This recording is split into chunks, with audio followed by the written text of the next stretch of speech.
You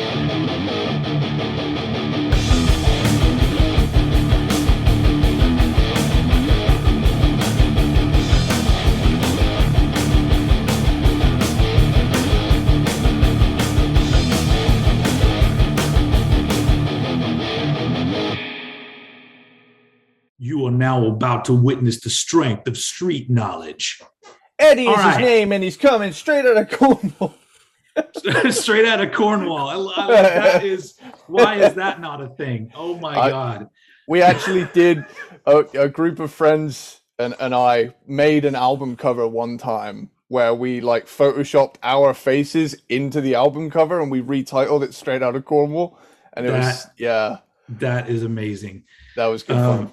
But hello everyone. Welcome to Cranked and Ranked, another episode of the beloved podcast where we rank usually rock and metal related discographies and whatnot. But as some of you who are regular listeners know, we occasionally like to dabble in a style of music that we both also enjoy called hip hop. And we did our first foray into hip hop months back when we ranked the discography of DJ Jazzy Jeff and the Fresh Prince. And funny enough, now we're going the complete opposite end of the hip hop spectrum. Yeah. Will Smith doesn't have to curse in his albums, but I do. So fuck him and fuck you too. That was Eminem, right? Yep. Yeah. Okay. That we're not doing Eminem today. Obviously, you see the title. And first off, introductions. Welcome. My name is Steven, or you can call me Old Head. With me, as always, Mr. Eddie Sparxx. Hello, sir. Yo. And for those of you watching this on YouTube, you will notice that you're now seeing us on a video. We decided to toy with the idea of now making the podcast episodes also actual video episodes. I don't know. It'll have all the same bullshit. I'll throw up some album covers when we're talking about them and stuff like that. But now maybe it's a little bit more entertaining. You get to watch our faces and our reactions and stuff. But at the end of the day, this is a podcast, so don't expect us to get all crazy with it or anything. But so today's ranking for our first foray into making this a visual thing as well. We're going to be ranking technically 3 discographies together, which is the first time we've ever done anything like this, right? I can't remember another time that we've taken multiple artist discographies and ranked them.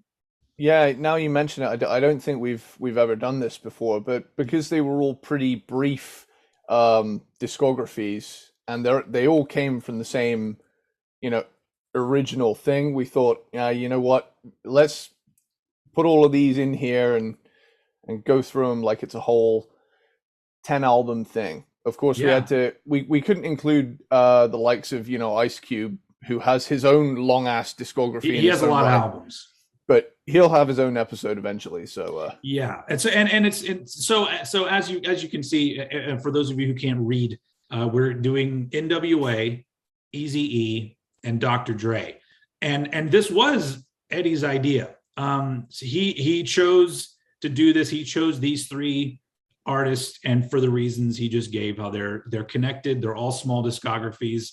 And honestly, the angle that I took on when I was doing it was also, I think the biggest beef ended up being between Eazy-E and Dr. Dre, even though they were beefing with Ice Cube when he first left.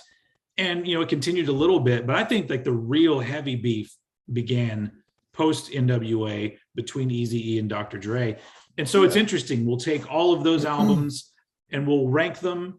So when we say albums, we also included an EP from N.W.A, 2 EPs from Eazy-E, just all the major releases from these 3 particular artists. And we didn't include any compilations. So we're not talking about N.W.A and the Posse, which has like 4 N.W.A tracks on it. And it's got doesn't have like DOC and other people on there as well, who were all part of the camp, all writers for N.W.A and Eazy-E and Dr. Dre, and that's a good album too. But really, like, no, it's not. it's not considered the first N.W.A. album. And so we're starting from that point and then moving through, essentially moving all the way through to very recently with the last Dr. Dre album. So it's interesting. And so we got 10 albums to get through. So let's just jump right into it. My notes are all in the wrong order. I just noticed that right now. Just so for people at home, we take notes, or sometimes I take more detailed notes than other times, just because sometimes when I'm put on the spot, I'll forget to say really important things that I wanted to point out about an album. And then I'll be editing the podcast episode and I'll be like, God damn it, why didn't I say that? But now I have no excuse because there's some notes, little chicken scratch notes written down on paper. Yeah, my worst one was totally forgetting the Scatterbrain Here Comes Trouble album in the 1990 top 10 episode. That would have been in my top 5. Yeah. I fucked up. That's another discography that we should put 2 together. We should do the what is it called? Ludachrist and Scatterbrain. And we'll put those together, and that would be pretty interesting. But today, it's all about hip hop. It's all about making that GTA. It's the Compton Zone, N.W.A, and Eazy-E and Dr. Dre. So let's just go ahead and start with our number 2. Actually, you know what? I forgot about something. We normally talk about where we first came on board listening to these artists before we start ranking them. So let's not leave that out this time. I'll be brief with mine. The first track related to any of these albums that I heard was We Want Easy off of Eazy-E's solo album, but I don't remember when I heard it. I remember it was either late 80s, early 90s. I don't really remember, but it was a little bit before I remember really hearing N.W.A. And I'm not really sure why. I don't have a clear memory of hearing it and what my impressions were back at the time, because it may have scared my young white boy self at the time. And knowing me, honestly, my entire life, I have suffered from a pretty major case of white guilt, and it started early. Like, I remember being a preteen and having those thoughts like, I gotta be fucking connected to this bullshit. And it bummed me out. And it's never gone away. It's still there today. So some of it may have been that, because, the hip hop that I really liked when I was younger, none of it was really like socially that pointed at this is the fucking problem. I eventually got on board with some of that shit, but in the early days, I was like, De La Soul is, I love them, and some, they tackle that stuff eventually, but De La Soul's first album is it's very easy for a young white kid to get into. But yeah, that was, so somewhere around the late 80s, early 90s, I heard We Want Easy, and then things kind of fell into place after that. How about you, sir? Yeah, I wrote a little disclaimer saying this will likely have the highest quantity of Grand Theft Auto songs of any episode we've ever done ever. Like, there is a whole album's worth of tracks that made it into those games that are in this fucking discography. I bet. So yeah, and I've mentioned it on all of the tracks that do show up, so I'll probably tally them up at the end. Yeah. Awesome. All right. So yeah, keep a running tally for you, those of you listening and watching at home, like how many times Eddie mentions Grand Theft Auto in this episode. All right, well then, yeah, let's go ahead and jump into our ranking, and I'm going to throw it over to Mr. Eddie Sparxx to let us hear his number 10 release from these 3 artists. Okay, so my number 10, I have gone for 2015's Compton. Okay. Stylistically, this one sticks out like a sore thumb in this. With the most, not only the most recent, but the last Dr. Dre solo album.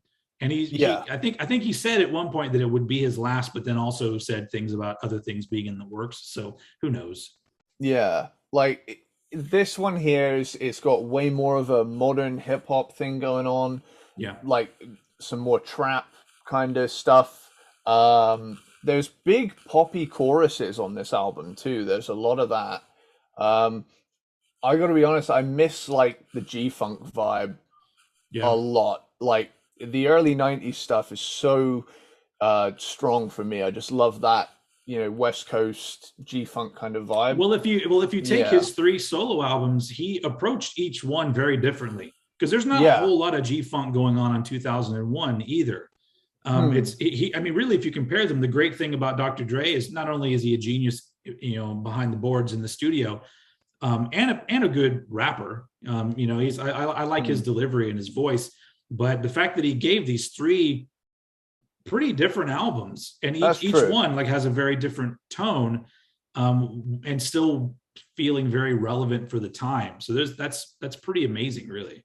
That's one thing that Dre has consistently done, and that's been really smart at adapting Yeah, to the changing nature of the music industry. And I can respect this album. I did enjoy it the least, mhm. but in my opinion, this album's second half is the stronger side of the album. I would agree.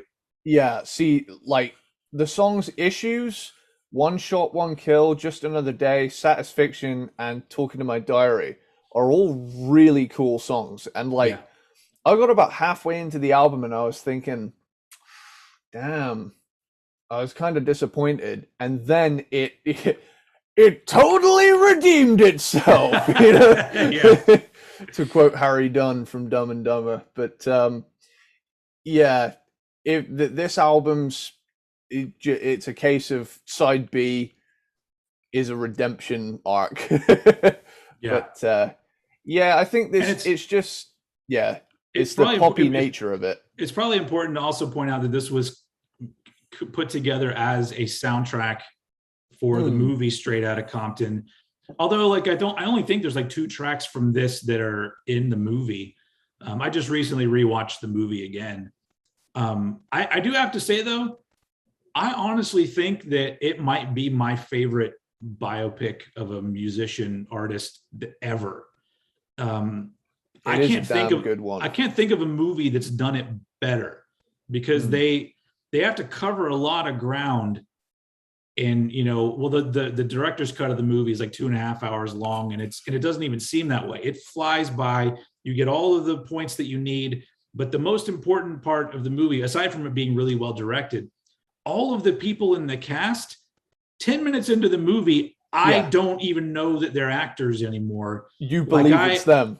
yeah. Yeah, Whereas like you see other movies and you're like, oh, it's that actor playing this part. But like it's so good how it's done that you don't even think about it. It's just a story about yeah, these guys, and you're able to like just relax into the movie and really enjoy it. And so for that aspect alone, I'm like, man, that's insane. I wish that they would do more to take that kind of care.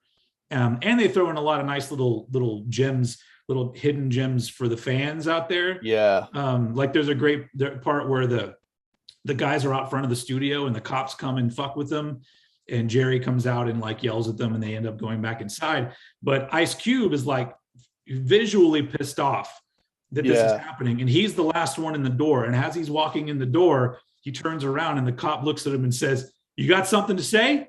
You got something to say? And I'm all like, and for fans you're like, yeah, he's yeah, got something to say. In the fucking song it says, yo Dre, I got something to say. And I'm like, that's so great, because the cops probably didn't say that, but it's just yeah, like a little cool little piece of writing for the fans. Like, yeah, we totally. heard it. Anyway, back to Compton. uh, yeah, that's pretty much all I had to say. I mean, I didn't really do too much of a track by track. I just thought Yeah, I'd emphasize that this album is one of those strange cases where instead of being front loaded, it's back loaded. So you're probably better off starting on side B and then, yeah. yeah. But Or if you're on the streamings, the second half of the album. yeah, But yeah. Since we're doing 10 albums, we'll just talk about standout tracks whenever they come up. But so we'll move on to my number 10. My number 10 is many years before that album. But this was a really tough one, especially with the lower numbers, because to be fair, half of these albums have a good amount of flaws, in my opinion. hmm, So I basically had to look at the one that, in my opinion, as an album itself, has the most flaws. And my number 10 is Straight Off the Streets of Motherfucking Compton from Eazy-E from 1996. And this was posthumously released Yeah. like 10 or so months after his death from AIDS. And from what I've read, parts of it are like uncompleted things that he was doing for the album Temporary Insanity, which was supposed to be a double album, but he started working on it, and then The Chronic came out, and then he decided to do something else. And I think that he just never got around to finishing a good amount of it. But apparently was still working on shit from that particular album until he got really sick. So DJ Yella comes on and molds it into an album. A lot of the beats are produced by DJ Yella. And honestly, some of the tracks are strong and some are pretty weak. It's a real hit or miss album. Unfortunately, it's impossible not to listen to this album with the death of Eazy-E kind of looming over the whole thing. Yeah. And so because of that, I listen to it and I go, man, this should have been better. Even if they're only dealing with the scraps of Eazy-E's leftover stuff. I mean, overall, it's enjoyable. But I really think that he deserved better. And I don't really know the ins and outs of everybody in the N.W.A camp around 95, 96. But it would have been cool if they had somehow gotten Ice Cube, Dr. Dre, Ren and other people. I don't know if Ren's on this album at all, but have them on board to add their voices to it. It would have made it something really special. But at the end of the day, it's just a pretty good album. And it's like, at this point, like he was, and I guess still is, like an iconic figure in the world of not only hip hop, but especially gangster rap. Yeah. And the fact that his swan song, the final thing they put out from him, I think they put out an EP a little bit later, but the final album is just kind of an okay album. It kind of bums me out as I'm listening to it. So even though there are some tracks I like, that's pretty much all it's got going for it. So it ended up being my number 10. Fair. I enjoyed that album a lot more, but I'll get there. I'll get there. Okay, cool. So my number 9 is 100 Miles and Running. Whoa. Now this is that is insane. Okay, let's do it. It's a bold thing. It's a bold statement, but I'm gonna defend myself. Do it. So here's my thing with this list. There's not a bad album to my ears on this list. Yeah. It is just, I think it's the length of this one and the amount of it that maybe sample stuff that I've already heard. One of the tracks is literally called Commercial, which is essentially which is essentially just hyping up the next LP. I love that. I don't know why I've always loved when bands are hyping their own shit that hasn't even come out yet, and then they put it on an EP. Like, oh, just wait. Did you enjoy this EP? Just wait for the fucking album to drop. I love it. I like that.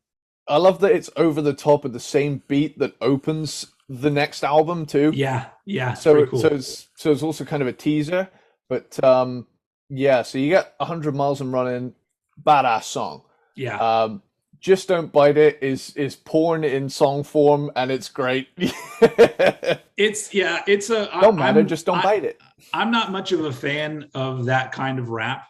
So that particular song and the several that are on their next album, I just, some of it's kind of cringy, but we'll get to that when we talk about the next album. But that's my least favorite song on this album, on this EP. Yeah. Then you get Sparxx Part 2, which is kind of like a remix medley come skit type thing, which is it's cool. It breaks up the album. And then also, to circumvent the possibility of cancellation, I have decided to replace every use of the N-word with the use of the word fellas. So we are going to refer to each N-word track as fellas So something. welcome to the ranking of fellas with attitudes. Yep. So another reason I rank this one lower is the song "Real Fellas" appears on the next album anyway. So it's kind of like, yeah, and I'd heard that album before, Yeah. so I can imagine at the time this would have had more impact. But hearing it did. Like retrospectively, that particular song is the one where the beef starts with Ice Cube, like, because they call him Benedict Arnold in that track, and he hears it and he's like, "Oh, fuck this." Yeah. So that's where it started right there. And that's the thing. Seeing as it's an EP, I was just kind of like, okay, it's like 20 minutes of cool stuff, but it's only 20 minutes of cool stuff. And that's why I kind of thought to myself, there's a lot of... Oh, you went quiet. Oh, hold on. There we go. Sorry. You're back. Your sound's back. We're all good. Yeah. Okay, cool. I don't know what that was. It came up on mine. It said something to do with my AirPods, but oh, okay. Yeah, I don't know if they're getting jealous of these here things. They might. They very well might. See, here you go, folks. If you're getting to see behind the scenes here, on the podcast version, I'll probably just edit that shit out really cleanly, and nobody will ever know. But over here, there you go. This is the problems that we run into. All right, continue. Cool. Yeah. All I was saying is, it's a short but sweet little extra thing you get in their discography. It's fun. It's cool. But for me, there's a lot of stuff on here that I like more. Okay, cool. And, yeah. All right. Well, so cool. For my number 9, I'm also going to be talking about an EP. My number 9 is the 5150 Home for the Sick EP from Eazy-E from 1992. So this was the first EP he did, and the first thing he did post N.W.A. breaking up. In fact, this was released, I believe, a week before the Chronic. So, wow. I mean, that's bad timing. Not only because of that, but also because of this is a pretty lackluster EP. It's got various writers and producers. Some pretty notable, like a writer on a couple tracks is Tretch from Naughty by Nature, who's an amazing rapper, in my opinion. And it's not an awful EP. It's definitely the weakest thing that Eazy-E had done at that point, counting all of his first solo album and the N.W.A. stuff. This was the first thing where there really wasn't anything memorable on this. And unfortunately for him, it very quickly was eclipsed by one of the biggest hip hop albums ever made. So I could see that being pretty discouraging to him. But also there's a thing that started to happen with Eazy-E here. And you hear it on this EP, the next EP, and that last album I talked about. On this album, there's a Christmas song. And and it's funny, but there's a part of me that hears some of the stuff that they did, and to me it sounds like, I don't know if it's under the guidance of Jerry Heller, if he was like, we got to do some stuff to maybe make this album a little more, maybe a Christmas song, maybe it'll give it some more leg, or I don't know, whatever, it'll give it some more stamina in the charts because people will be listening to a Christmas song. I don't know what the thinking was, but in a lot of these cases, it really starts to make Eazy-E seem like he's a cartoon of himself. Like, I'm Eazy-E, I'm playing the role of Eazy-E, so let's make sure we Eazy-E up the whole thing.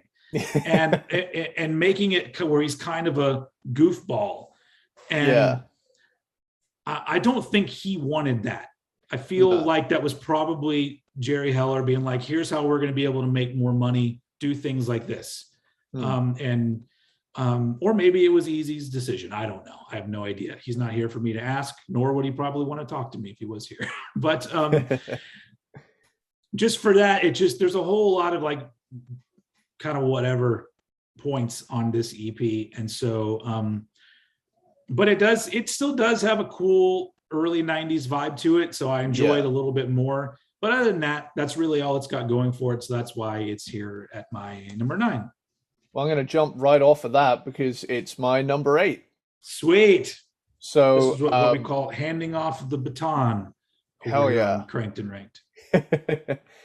I love the way Eazy like opens his albums, like, you know, with the evil voice kind of thing. You know, I'm surprised more metal bands don't do shit like that. Like, they only ever seem to do it live. But Only If You Want It is kind of an earworm. You know, only if you want it. Yes, I really want it. That does get stuck in my head. Yeah. Neighborhood Sniper, cool song. Fellas, My Height Don't Fight is a great song title. I'll give him that. Yeah. And I will say about Merry Motherfucking Christmas is that I've added it to the family Christmas playlist so that at some point this Christmas shit's gonna kick off. Is great. That's actually a really good idea. I think I might do that too.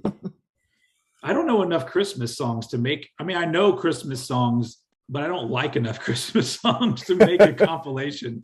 It's like Christmas and Hollis, you know, a few Motown things here and there. Like where I don't want to hear Bing Crosby. He can go fuck himself in the grave. I will say, when it comes to massive 80s snare drums, you can't go wrong with Savior's Day by Cliff Richard.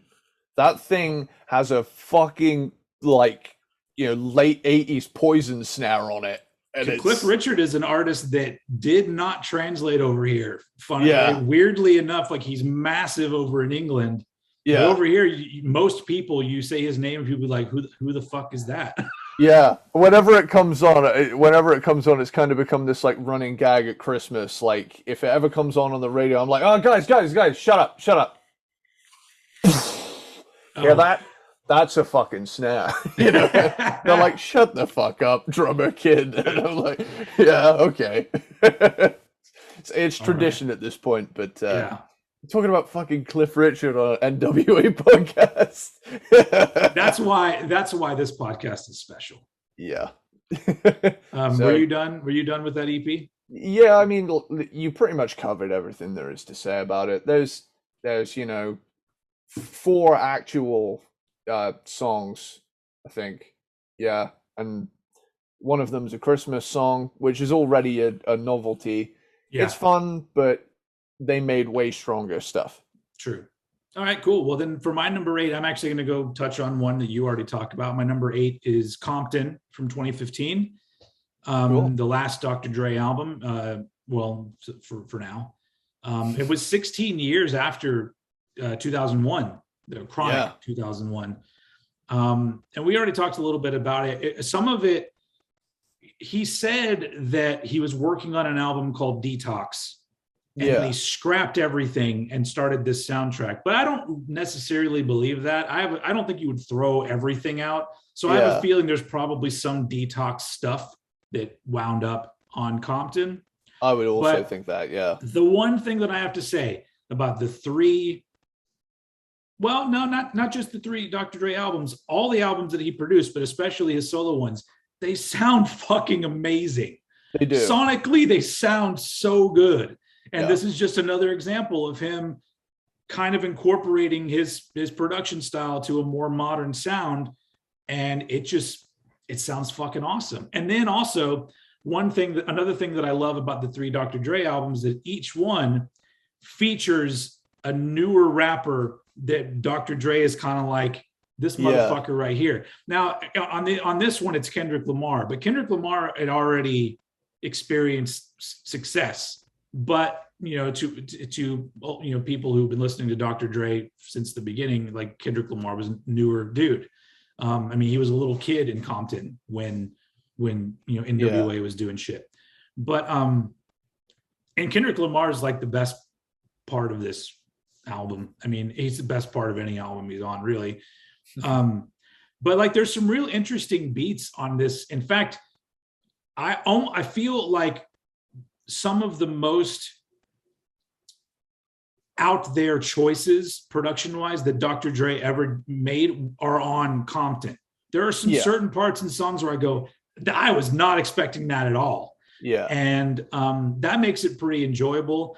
And also, since in the theme of this episode, on the song Dark Side / Gone, there's a little moment where you hear Eazy-E. Yeah, I thought that was fucking cool. Yeah, it's real sweet right there. I love that part. But this album, I think out of all of his albums, has the most features. They always have a lot of features, but this seems to have a shitload. But it is a really solid album, and it also has Ice Cube on the track Issues. So it's, you know, I mean, it makes sense because it's a, you know, soundtrack to Straight Outta Compton. But my one gripe, actually, you know, they're one's connected to what you said, and then one's, you know, related. I do agree the second half of the album is stronger than the first half. So that's weird. It's a weird arrangement of songs. Yeah. But also, like a lot of hip hop albums, it's too fucking long. Yeah. Could cut out 3 or 4 tracks at least. Because eventually, it doesn't matter how strong your album is, eventually it becomes background music because nobody is going, or you're going to take a nap or something, because sitting there for over an hour, I don't know. I've never understood the idea of making a really fucking long album just because some tracks are going to become the tracks that people don't really pay attention to. So it's like, if you've got 15 tracks, pare it down to the best 10 to 12, you know, at least. I don't know. Did you see that video that a Twitch streamer who's like a massive, I can't remember if it was Drake or Kanye West, that he was listening to the new album and he hypes it up so much in the beginning, like massive news. Holy shit, we get to hear it. 3, 2, 1, boom, right? He starts playing it. Like by the end of it, he's asleep. Like he's actually asleep on stream. Is this recently? This is pretty recently. I can't remember. It's gotta be Donda by Kanye West. That's the one. Yeah, it's Donda, and he's listening to it. That was the big. That was the big one that people were waiting for. We may have to do a Kanye West at some point, but I don't really think that's a very strong album. But you know, that's just me. Who the fuck am I? I'm not a genius producer, you know, so I don't know. But speaking of genius producers, Dr. Dre, Compton's good. It just ranking things. This one is the one. It's not an essential go-to kind of album. Maybe give it another 10 years and maybe I'll feel a little bit differently, because I think that I felt similar about Chronic 2001 at the time, but some of those songs have become stone cold classics. Yeah. So maybe Compton will do the same thing. Maybe with age, I'll feel differently about it. But yeah, it's my number 8, Compton. Cool. So Compton. Very nice. Sorry. It is. So my number 7 is 2001. Wow, that's also higher or lower than I thought you were going to have this one. Yeah, see, that's the thing. I found, like you said, there's only so many songs you can have on an album before it becomes. This is a long one. Yeah, like this is pushing the absolute limit of how many tracks you could fit on in a reasonable 70-minute disc, and the songs on here that are classics, good fucking god, they deserve their place as, you know, timeless at this point.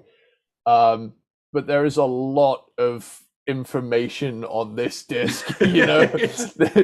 You know, there are 23 tracks in total. So, like a small number of them are skits, but there is still at least a solid like 18 songs, which without the skits it would still be a long ass album. So yeah, I've picked my favorites and I'm a run through them. So you got The Watcher tune. Mm-hmm. I just want to fuck you. Another one. That's a great song. Still Dre, what a classic. dude. Yeah. What's the difference is it's cool to hear Dre kind of squash the beef with Eazy on this one. I mean, Even though it's once somebody dies, I mean, yeah, you can forgive them, I guess. yeah, Too late, but yeah.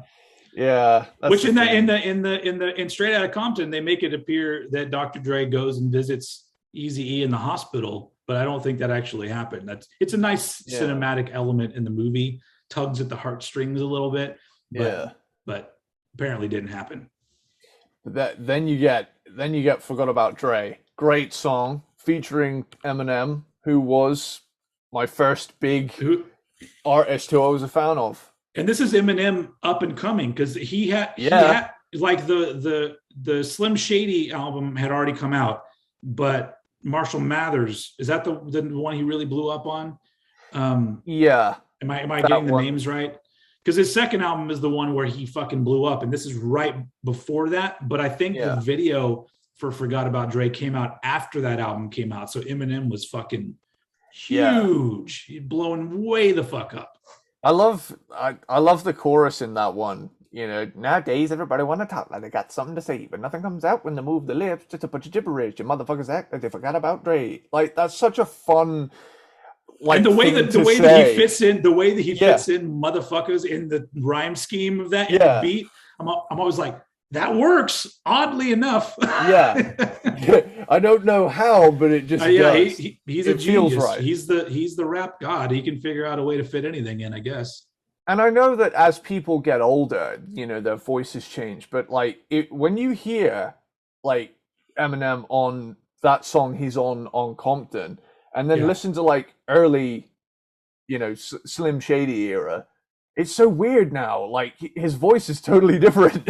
Yeah. Also, I would have to say we'll do Eminem at one day. I think he's a way stronger lyricist now than he was then, which is funny because he's like, in his late 40s, I think now, Yeah, maybe. I don't know he's going to exactly be how coming old up for Eminem 50. is. I Yeah, believe so. I mean, I don't know if he's that much older than me or not, but even then, like being in your 40s and being at the top, arguably at the top of your game, yeah. that's pretty insane. But he still kicked a lot of ass back in the day too.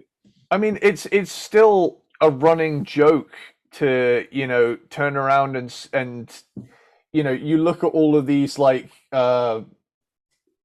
funny clips of, you know, actually bad rappers, but they'll comment something like the one rapper M is afraid to diss or something like that. And but that's just like a testament that I mean that as in like when Yeah, people are taking the piss, you know, like yeah. someone there's like one of a really cringe rap battle that goes horribly wrong, and like someone had put the one guy M is afraid to diss, and it's like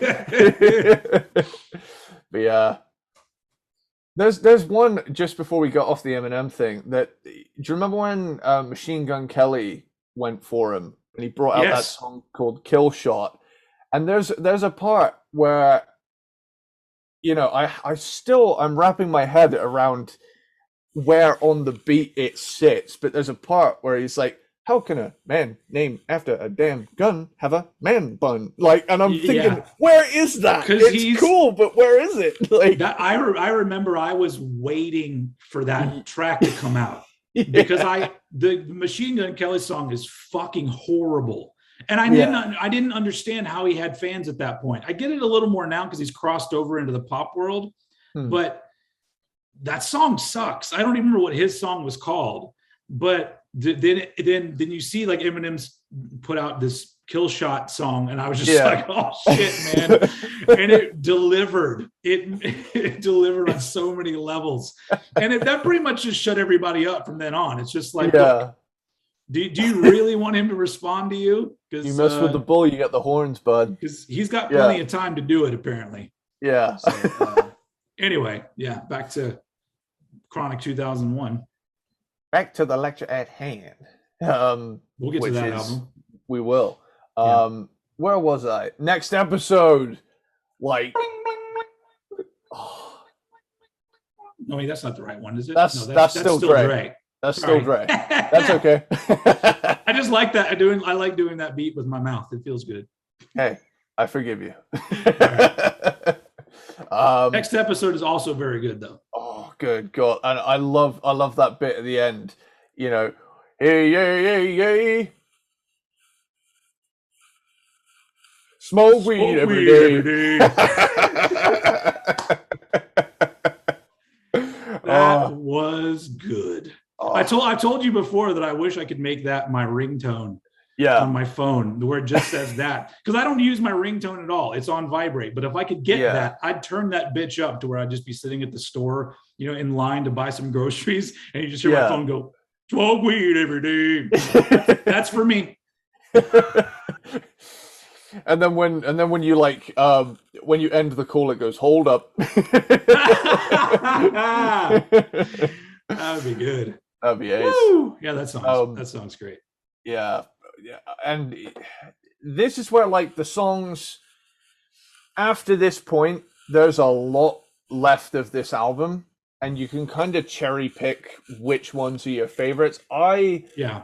The like Housewife stuck out to me because I feel like Snoop never doesn't elevate a song. The moment Snoop Yeah. is on a song, it becomes its own thing. Like Snoop is his own genre. Snoop.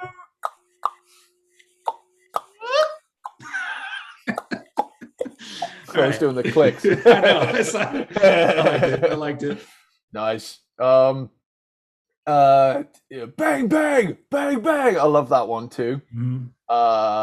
This album's great. You know, it's 23 tracks of damn good rap and a porn interlude. You know what? Now that you brought that up, I think we'll have to talk about it real quick, because I think especially this album, but then you know, a little bit of the N.W.A catalog gets some flack for sexism Yeah, and treating women just like things that you meat. fuck Yeah. and beat. How did those things come across to you? Like, how does it feel? Do you have any problems with any of it, or do you just take that that's just part of the rap game, I guess, you know? I kind of there's a little thing that I'm kind of blessed with, that I can kind of switch off to certain frequencies of maybe not ideas that I subscribe to, but I can enjoy other elements of it. So Yeah. like I'll be like, okay, I'm not gonna do that, but this beat is fucking fire, dude. Yeah. Like I think the there's a lot argument of that. can be made that you know, that kind of misogyny that's on some of these tracks, Yeah. you probably could directly relate it to people hearing it and then eventually treating a woman like shit. Hmm. So I totally understand the arguments against it. In fact, there are several instances on a few of these albums where it is cringeworthy I agree. and definitely hasn't aged well at all. But Ah, even back in the day, I always was just like, why do they got to do another sex thing? I've always had this. It doesn't just relate to sex; it relates to a lot of things in life. But I've always lived by the idea of act like you've been there before. Like, and when people like continue to just rap and do explicit things about sex, it always just makes me go, it seems like you're new to this whole thing. yeah. Like, you're so excited that you're having sex that you got to talk to people about it. And at the end of the day, if this wasn't on a rap record, would you ever want to just listen to some dudes explicitly talk about sex? No. Yeah. I would not. And honestly, I'm also one of those people that I absolutely loathe sex scenes in movies. I'm just like, get it the fuck out of there. Very, very rarely does it have anything to do with the narrative of the movie. Maybe Basic Instinct is a good example of the sex needed to be in there, because it's the tension of, is she going to kill him or not during sex? But other than that, you know, they're kissing a little bit, they fall into a bed, fade to the next morning. It literally takes me out of a movie. And just like with songs and porno skits and shit like that, it takes me out of the album, and I just go, ugh. All right, I guess we got to know about your sex life, I guess. So, ladies and gentlemen, we found out Steven watches porn for the plot. I didn't say porn. I meant regular movies. That being said, though, I think that people have forgotten about the art of filmmaking in porn. Yeah. Haven't you seen Boogie Nights? My favorite line in Boogie Nights is when they're in the limo doing the porn, and Burt Reynolds' character is like, "We're going to make film history right here on videotape." Anyway, yeah, like when it comes down to it, you know, sexism has slowly crept up to racism in also not being okay, you know. So I feel like as time goes on, people become more aware that, hey, maybe don't treat these people like shit either, you know.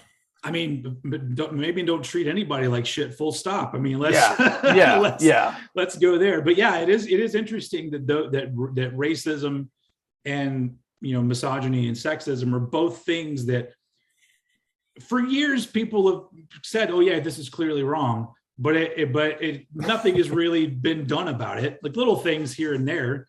Yeah. But so both of those things, like it's the same token. I guess it's not really on the same token, because if there was a rapper and all of their stuff was racist, I would even fucking listen to them.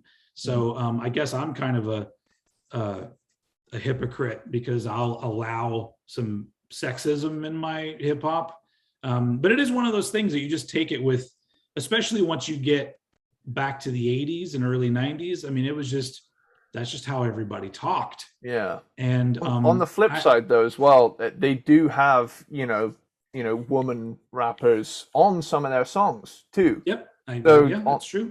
On the flip side of the coin as well, I have to wonder, you know, obviously they do have a history of sexism, but you got to wonder if some of it is, you know, kind of tongue in cheek and bravado, and, you know, I do.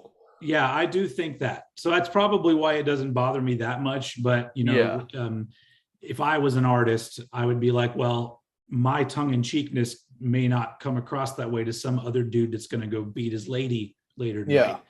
But at the end of the day, you know, the point I was trying to make is like how you react to it and how I react to it, because at the end of the day, you're all human, you know. For, you know, those of us who are adults, you take things on as you take them on, and then you react to them how you want to react. So if somebody came to me and said, I'm never listening to any N.W.A. or Dr. Dre because of the brutality and misogyny against women, I would be like, I absolutely understand.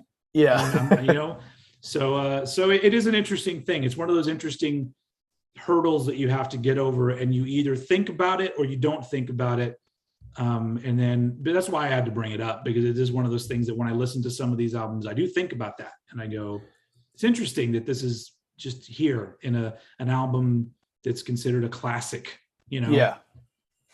Anyway, go ahead. Sorry to derail us with serious shit, folks. Nah, that pretty much wraps up my 2001. So I'm gonna hand it over to you. Awesome. So my number 7. I'm gonna hit on another EP. My number 7 is the EP. It's a really confusing name. It's on Dr. Dre crossed out 187 Killer from 1993. It's Eazy-E's last EP. Yeah. It's essentially just a response to Dre Day from The Chronic. So it's like he put out one EP, The Chronic comes out, and they fucking take Eazy-E through the ringer. Yeah. and he comes back with a fucking EP just dissing, well, not all the songs, but for the most part, dissing Dr. Dre and Snoop Dogg and Death Row Records and shit like that. Once again, I don't think this is necessarily a very strong EP, but the one thing it has going for it is the song Real Motherfucking G's, which is really good. But it's interesting how good it is, because it's essentially taking the sound that Dr. Dre had already been doing, and then they did their own version of it. Yeah. But it's still really good. So it's like, good on them, I guess, for taking that. But yeah, it's another hit or miss EP. The interesting thing about this particular EP in the timeline of when things were coming out is that now you have Eazy-E, who was apparently the actual gangsta in N.W.A, is now trying to play catch up to Dr. Dre, the one guy who is easily just playing gangsta. Yeah. And you know, I mean, I guess he may have had some gangsta, you know, shit in his life, but comparatively speaking, you know, Eazy-E was in it and Dr. Dre was not really. And so it's funny that at this point, you know, you could say that the popularity of N.W.A wasn't just because of Dr. Dre's production, and Eazy-E played a really big role. So did Ice Cube. But now Eazy-E's are like, wait, motherfucker, you know, and Dr. Dre's just fucking taken off with a fucking massively popular album. He was like, hold up. Yeah. But at the end of the day, it's interesting listening to stuff like this and thinking about it from a metalhead perspective, because I don't care who's an actual gangsta and who's not. Just like we don't care that Slayer aren't all Satanists. Yeah. You know, it doesn't matter at the end of the day. It's just like you're painting a picture, you're telling a story. Whether or not this story is about you, who the fuck cares? So it doesn't matter to me, but I do realize that, especially if you are an actual gangbanger, you don't want somebody else putting on your costume and being like, I'm playing you on this album. It reminds me of the movie CB4. Have you ever seen CB4? No. So it's a parody. It's essentially a parody. You like parodies? Yep. Would you like a parody's nuts on your chin? Whoa! Good night, everybody. CB4 is a movie made by Chris Rock in like 94, 93, 94. And it's a comedy about a group of suburban guys who decide to start a rap group and pretend to be gangsters. And they even parody N.W.A songs. Like instead of Straight Outta Compton, it's Straight Outta Low Cash. And it's Ice Cube, you know, rapping. Nice. And these two other dudes. And then the song that they're not supposed to play, like in, you know, for N.W.A, the cops were like, you can't play Fuck the Police. But in CB4, the song they're not supposed to play is called Sweat from My Balls. And I highly recommend it. It's kind of dumb, but it's got so many really funny parts in it that if you like a good 90s comedy that's kind of, it's not an SNL comedy, but it's Chris Rock, produced by Lorne Michaels. And it's great, but but it reminds me of that because the whole movie is about these guys pretending to be gangsters to be popular rappers. I'm surprised I've never heard of that because that sounds like way up my street, dude. Soundtrack's great too. It's a great movie. Yeah, so I would highly recommend it. Anyway, it just reminded me of that. But moving on with It's On. I'm just going to call it It's On because it's a really long, confusing title. So yeah, the interesting thing too about this EP is that sure, like Dr. Dre, you know, dissed Eazy-E quite a bit. I mean, not just him, Snoop Dogg did as well. But on this one, he's dissing Dr. Dre, but if you listen to the style of music he's making, he apparently still needs Dr. Dre, and Dr. Dre wouldn't be where he was without Eazy-E. This is a case of just two macho dudes who were too young to know they were being stupid. Yeah. And if Eazy-E was still alive today, I'm pretty goddamn sure that Eazy-E would be on Dr. Dre albums. But at the time, there was just so much. Their heads were huge. You know, everyone thought they were the star. And at this point, unfortunately, it turned out that Eazy-E wasn't the star he thought he was. But yeah, this EP is not great. Plus, it's got the second of remix of Boys in the Hood. There's 3 versions now. There's the original version, the remix that's on Eazy Does It, and then he did it again. And at that point, it's just like, come on, Eazy. So this, I like things about this EP a lot, but other things I just kind of go, it's kind of whatever, especially when you put it up against the fucking Chronic. So so that's what's my number 7. Cool. Moving on. I was just going to ask as well, of every member of N.W.A, who has the coolest voice in your opinion? Ice Cube. Yeah, I mean, yeah. listen to Ice Cube.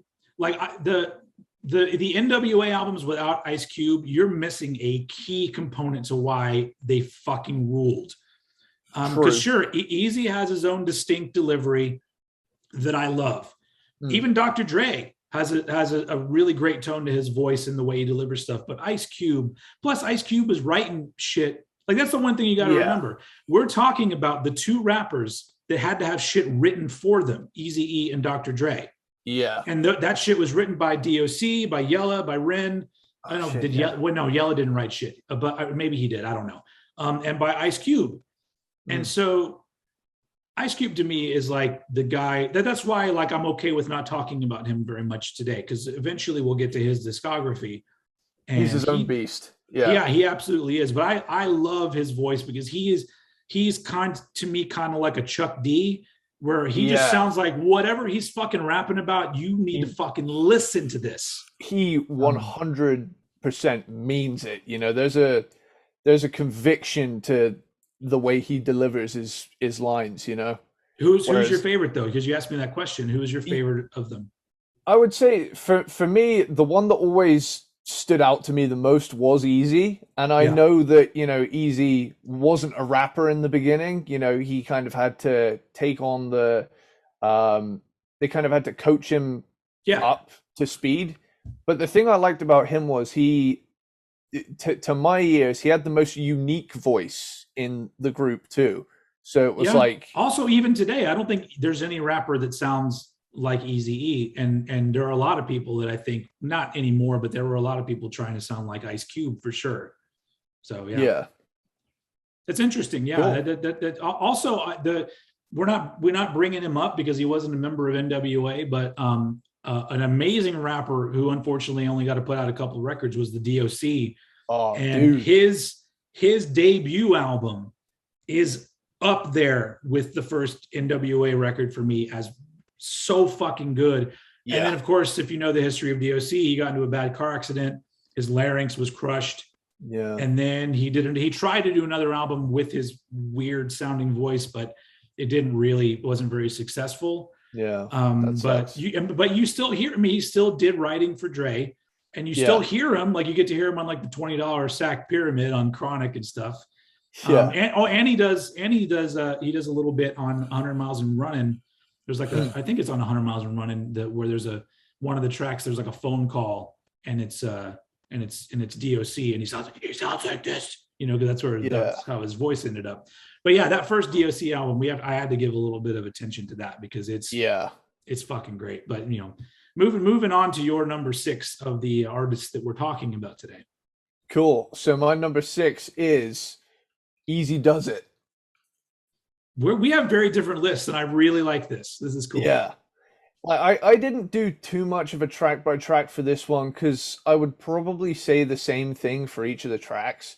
Like, he's got a very distinct voice, and to me, this one is very similar in vibe to Straight Outta Compton, but Eazy is doing most of the vocal work. That said, you know, there are some absolute bangers on this one, and my favorites, you know, the ones that stood out to me, you know, Boys in the Hood. I know it's the remix version, but like, it's such a classic, dude. Easier said than done. GTA San Andreas, baby. One of my first exposure to Eazy, and I was like, this guy's fucking cool. Radio, I know he doesn't curse in Easier Said Than Done, but the radio track impressed me because I was like, he made it through a track without cursing. That's it. That's totally against Eazy's fucking vibe. Yeah. No More Questions is in GTA 5. Like I said, this one's stylistically very similar to Straight Outta Compton, but obviously with much more emphasis on Eazy. I mean, it was produced like right after like I think it came out within Yeah. months of Straight Outta Compton. So they probably went from working on Straight Outta Compton directly to working on Easy Does It.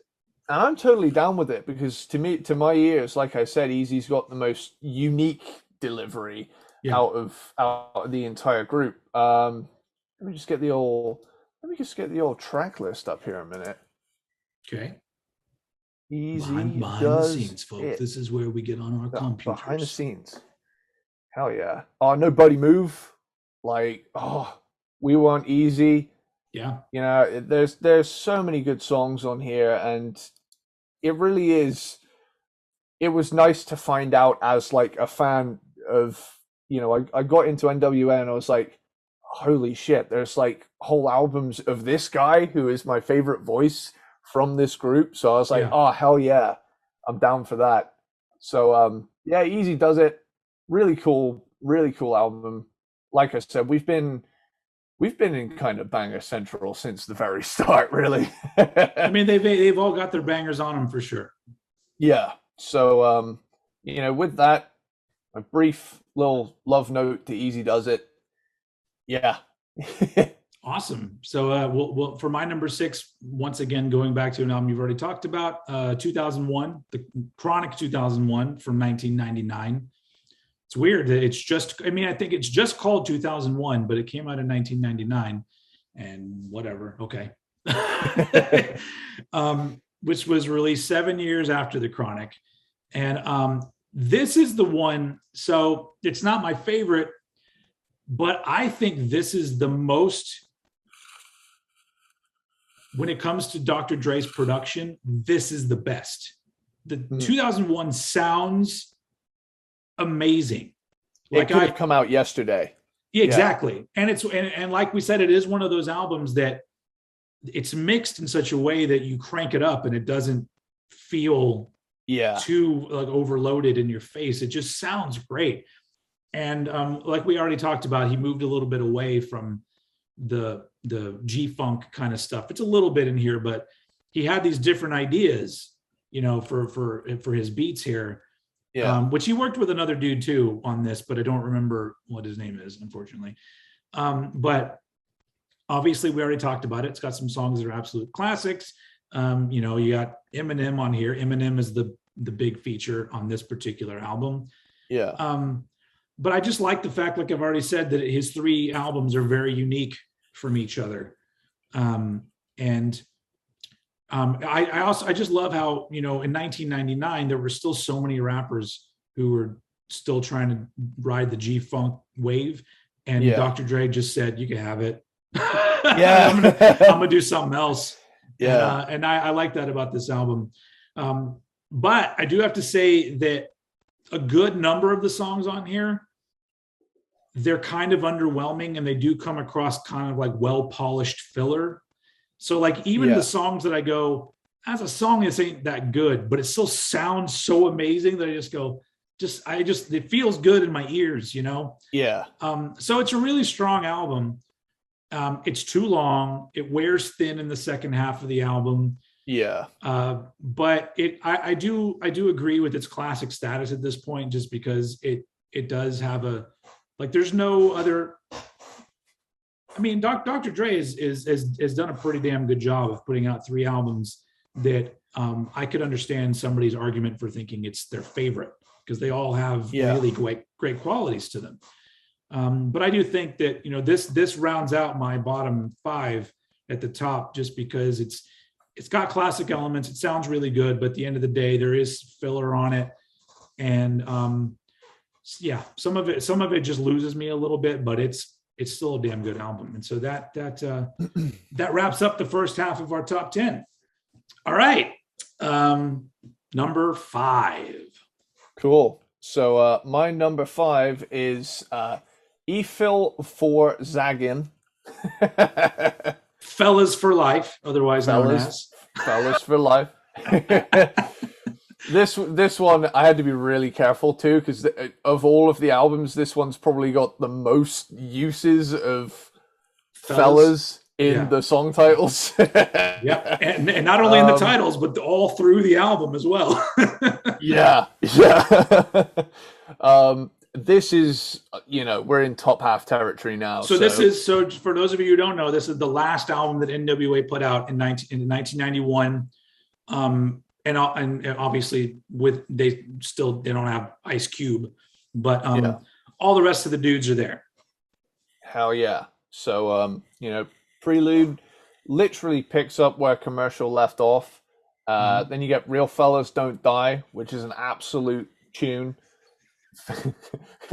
Fellas for Life is also another absolute tune. We're just covering our ass here with the Fellas thing. I mean, I'm not opposed to it. I wasn't going to say it anyway. That is not my MO at all. Yeah. But the use of the word fellas just makes it really funny. Well, I just thought as well, like, what's a really, like, say if Dave Chappelle was going to do an impression of a white guy, what's a word he would use? And I thought, fella, Yeah. Probably. Listen, fella, Absolutely. Oh shit! I guess. Oh. You hear that? It's our theme. Show's over. All right. Sorry. We'll pick this up next week. I don't even. That was being played out by the orchestra. They're like, "You guys have been doing this too long. You're only halfway through, and it's over an hour. What are you doing?" Anyway, so I don't even know if anyone on the video side could even hear that, or the fucking podcast side. Either way, sorry. Let's continue. Yeah. So here's where we're gonna get kind of a back-to-back of GTA songs finally.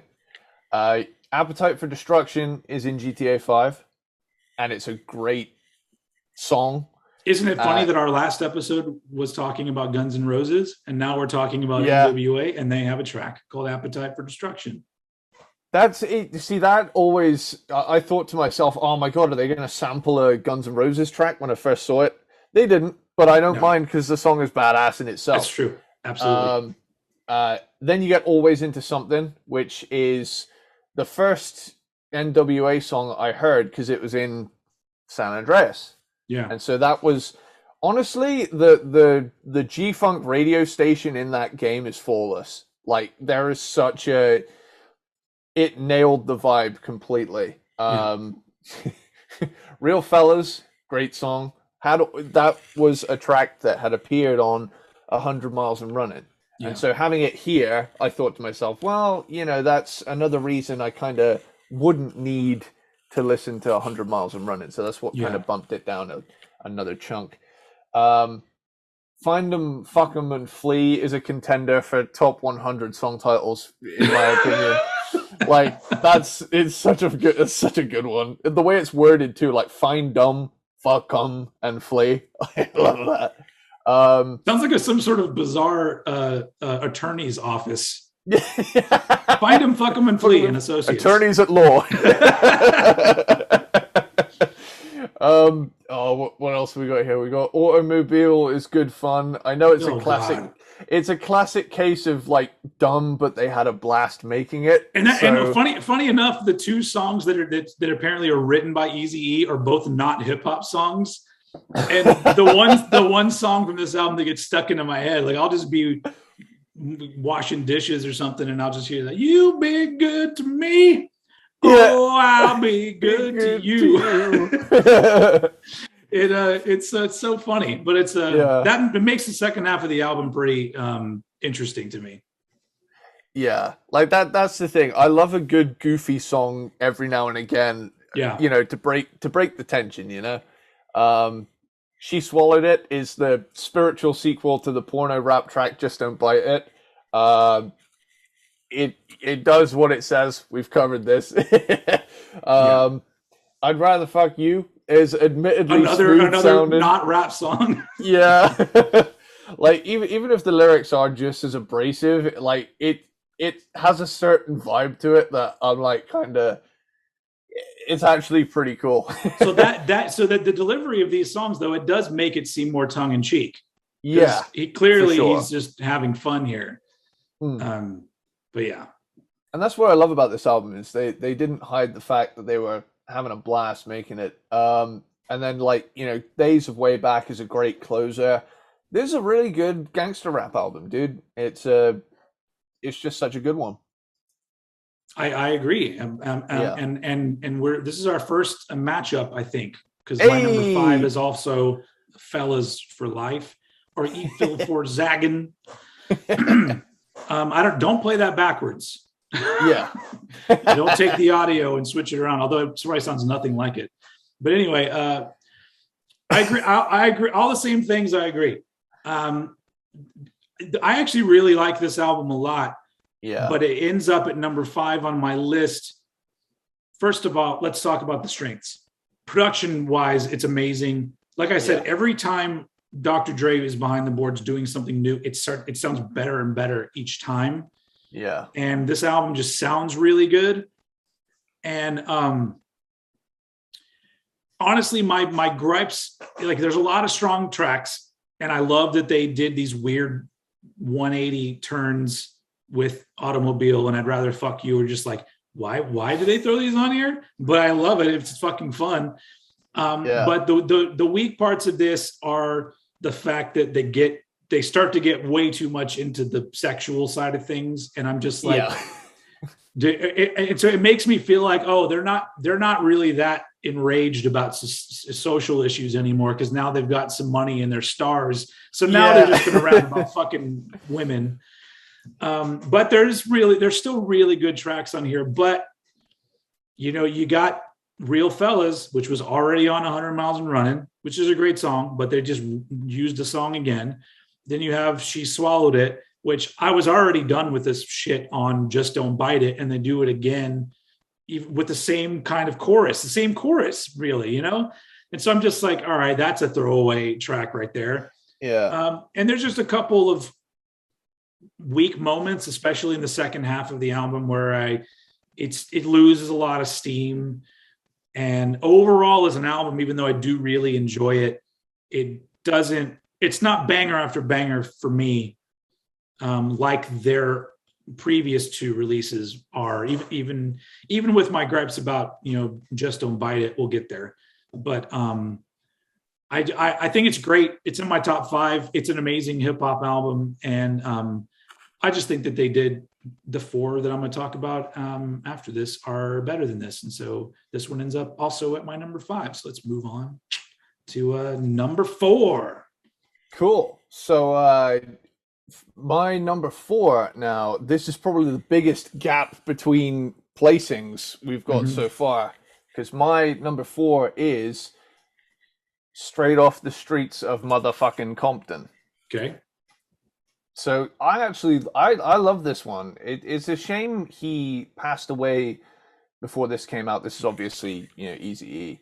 Yeah. And to me, there's some really good G-funk stuff on this one, and there's some kind of so awesome you laugh moments, and it's also nice that at the end you get to hear DJ Yella kind of delivering something of a eulogy, where he's like, hey, look, I wanted to finish this for Eazy. Now he's passed away. Yeah. Old school shit. Told me right out of the gate that we were in for a good one with the G-funk vibe again. Sorry Louie is disturbingly catchy, considering the line that they hammer home is the bashed his head in with my Louisville slugger. That part. I love it, but I feel on edge the entire time. I like someone's been murdered to this song 100%. Yeah. Like Sipping on a 4 is a tune. The chorus on Nuts in Your Chin made me laugh so hard. Yeah. Oh, I fucking love it. Also, the motherfucking reel is eerie to listen to. He talks about what he wants on his tombstone, almost like he knew his days were numbered. I mean, I don't know the ins and outs of when each track was, when he worked on it. I mean, he may have done shit when he already knew he was sick. I mean, I have no idea, and that'd be eerie as fuck if that's true. Yeah, like knowing the aura around this album, like you say, it's a bummer of an aura, but it also gives it a weight where it's like, oh shit, yeah, damn, that's kind of spooky. Fuck my baby's mama. That one's a catchy one. um, it's a fun thing to shout, but like I feel as though once you have a kid, it's a little hard to get away with. No, for some of us that it hits home. Yeah. That's all I'm going to say about that. Yeah. Yeah. What Would You Do is cool, and to me, I really enjoyed it.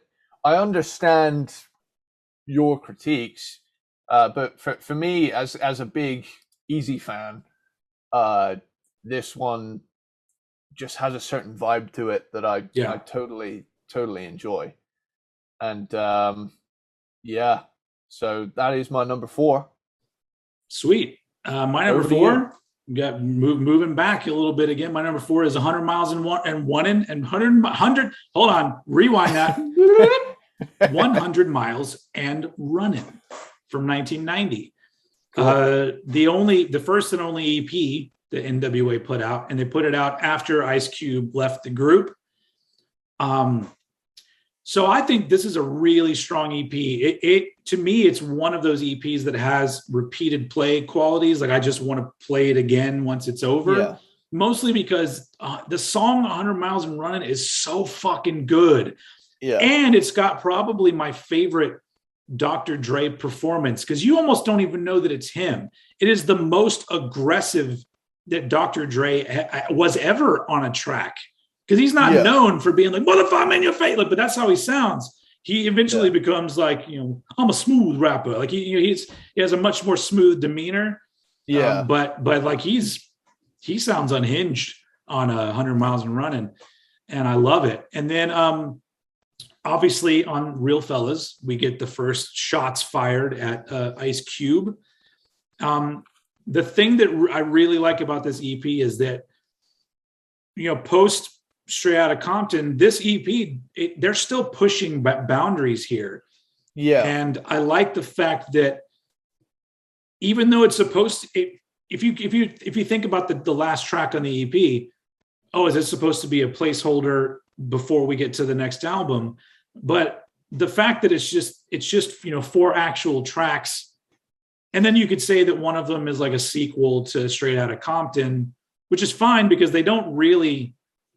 Not Straight Outta Compton, Fuck the Police. It's a sequel to Fuck the Police. That's what I know you're an actual fan of the band, because if you call the song Fuck the Police, I'm all like, what song is that? I want to listen to Fuck the Police.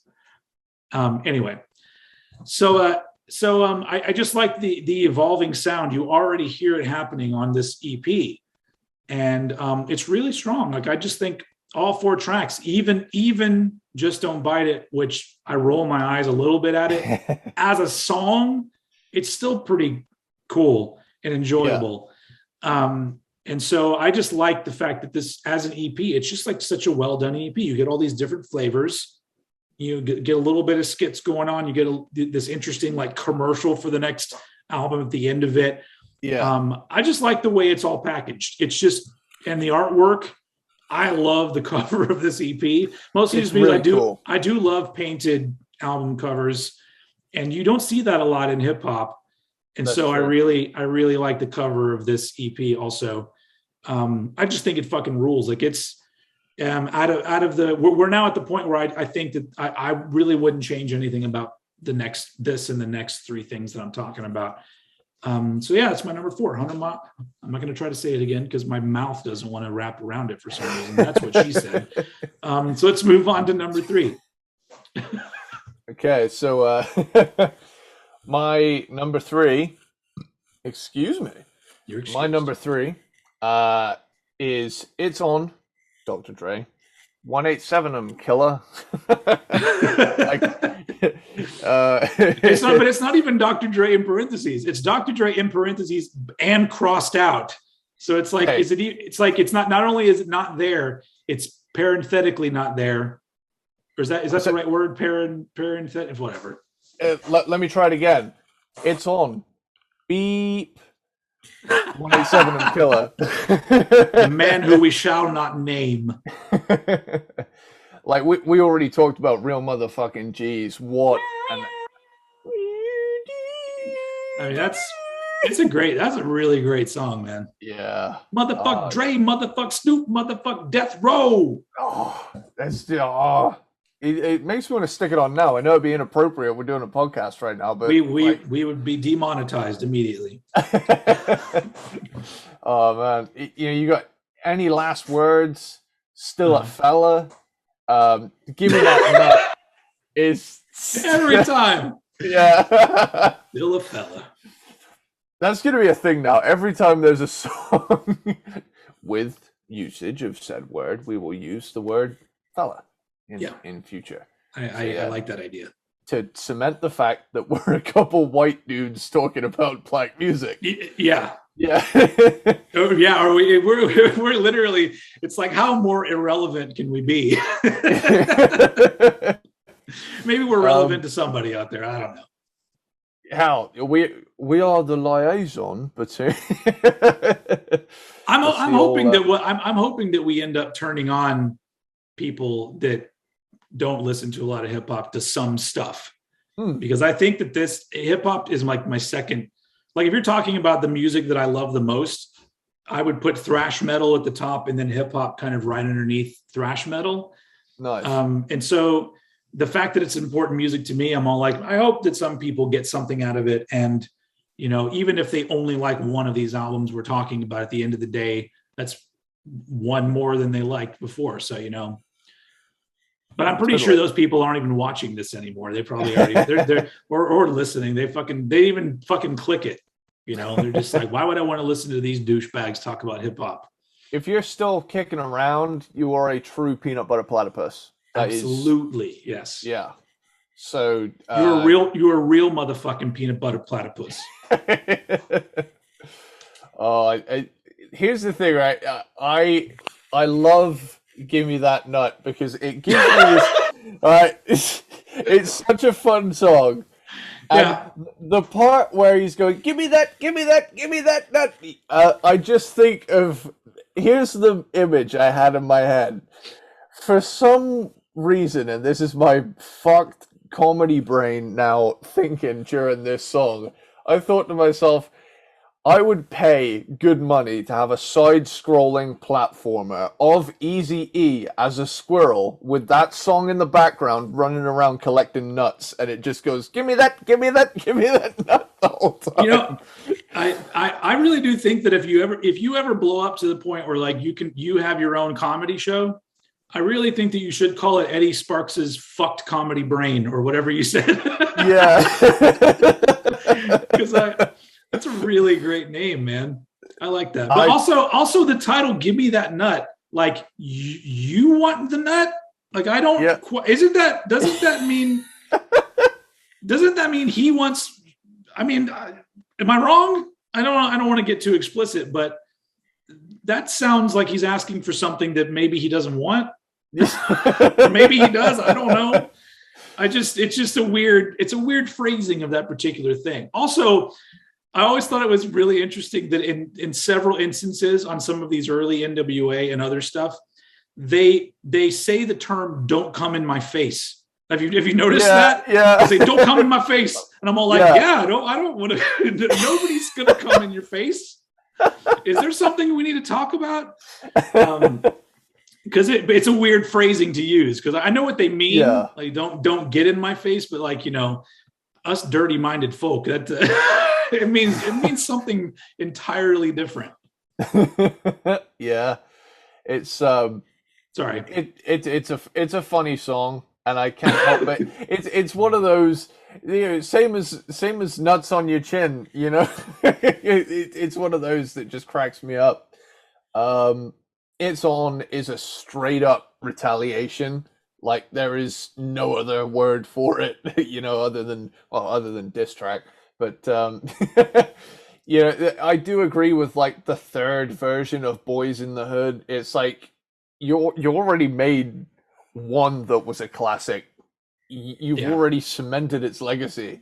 I mean, it's almost like he needs to remind everybody, like, hey, you're listening to this chronic shit, but remember where it started. You know? I mean, it makes sense, I guess.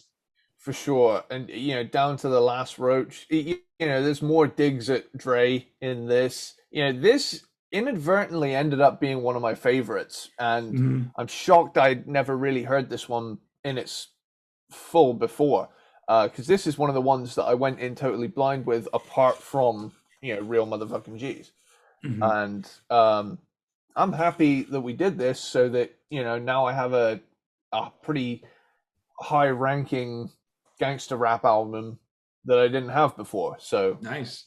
hell yeah. Sweet. We're going to continue on with Eazy-E with my number three. My number three is Easy Does It from Nice. 1988. 3 months, yeah, released 3 months after Straight Outta Compton. And so when they went, if I remember right, like when they went on tour, they were touring two albums essentially, and Yeah. they did some Eazy-E songs in the tour. Um, and this one obviously has got a lot of lyrics written by a lot of other people because he didn't write his own lyrics. A lot written by MC Ren, some written by Ice Cube, but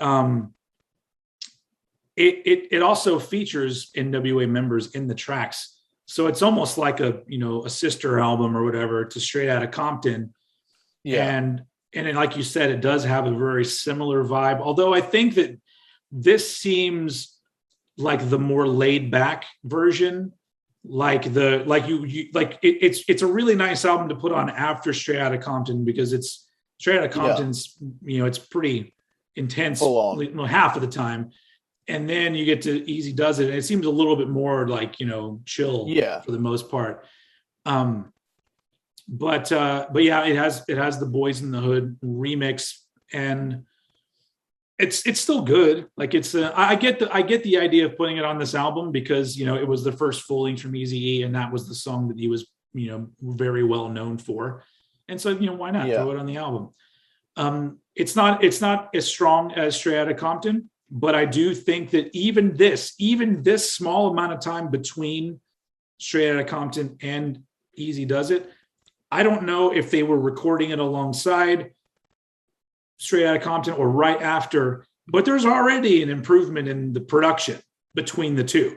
Yeah. And I think that's pretty amazing. Like apparently, like Dr. Dre was just one of those dudes that once he was given the opportunity, that fucker was off and running. Yeah. Have you ever watched? We may have talked about this before. Have you ever watched? There's a documentary called The Defiant Ones. I don't think I have, no. I think HBO did it, and it's a documentary about Dr. Dre and Jimmy Iovine, the record producer guy.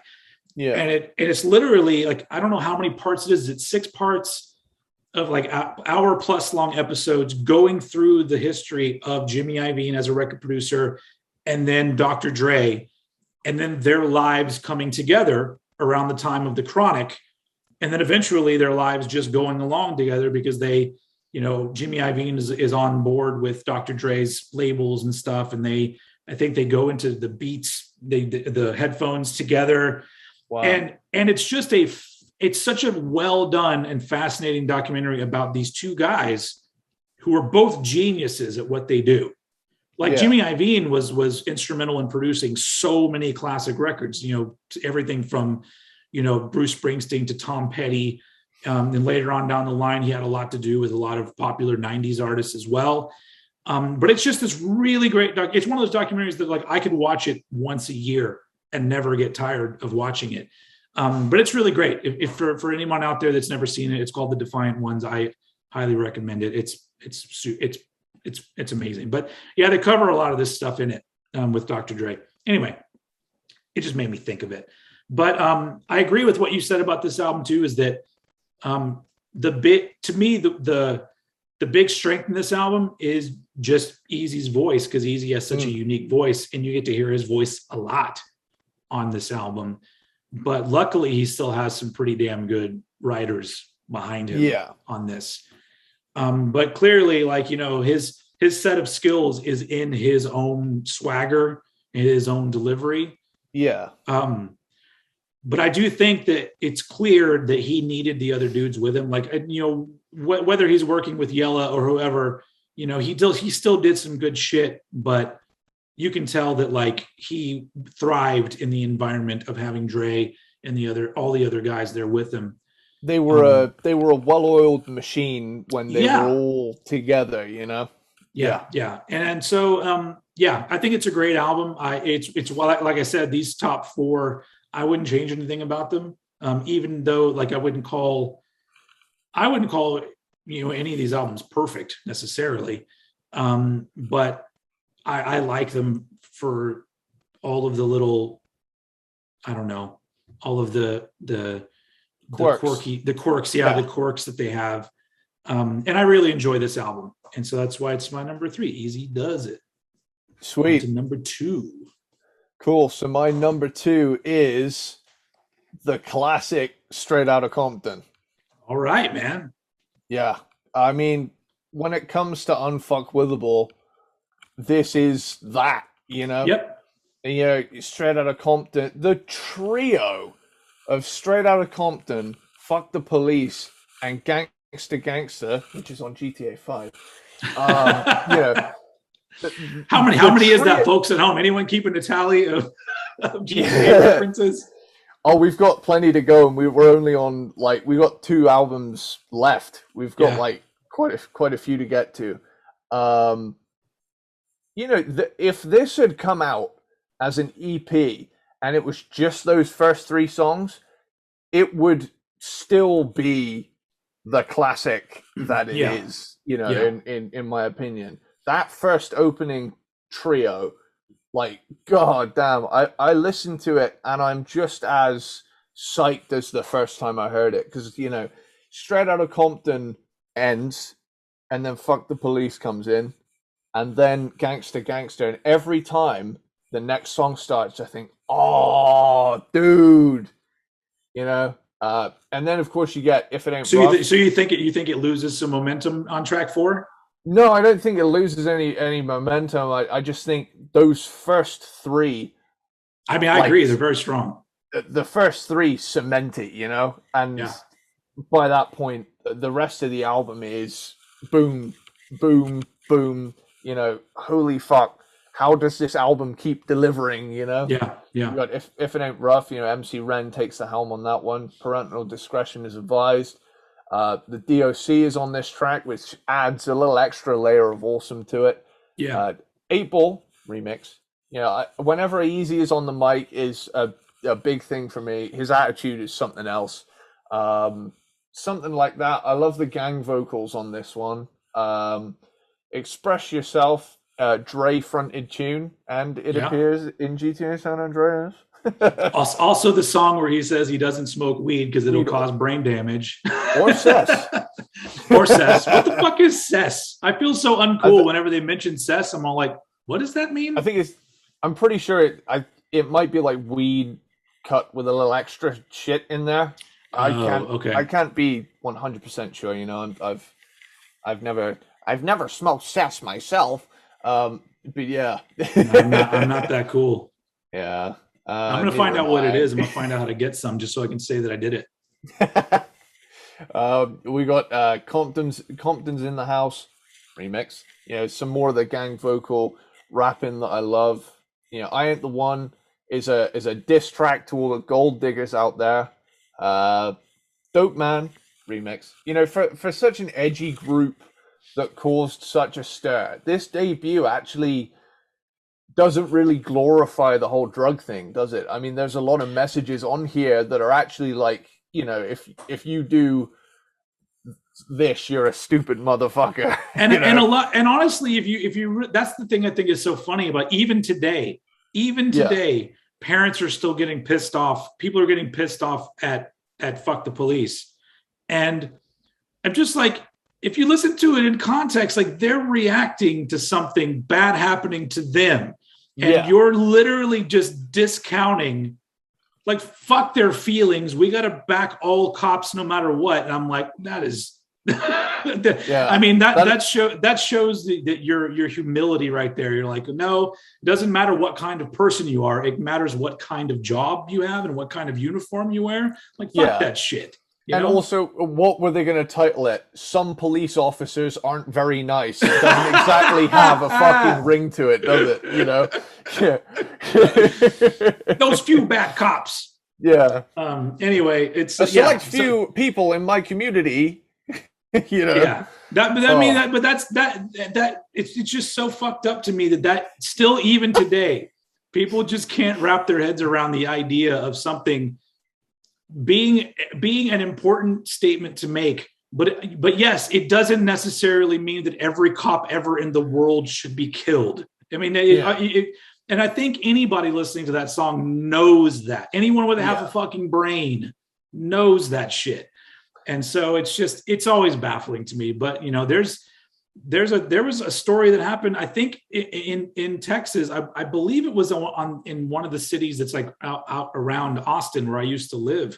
And during a school board meeting, a parent read the lyrics to "Fuck the Police" with the N-bombs, and was basically saying that this song is included in the curriculum, which it wasn't included in the curriculum.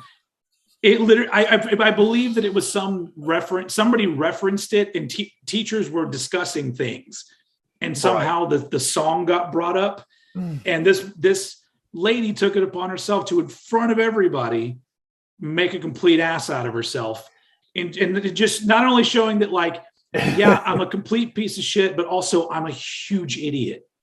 Yeah. and that sums up so much of what's happening in my country today.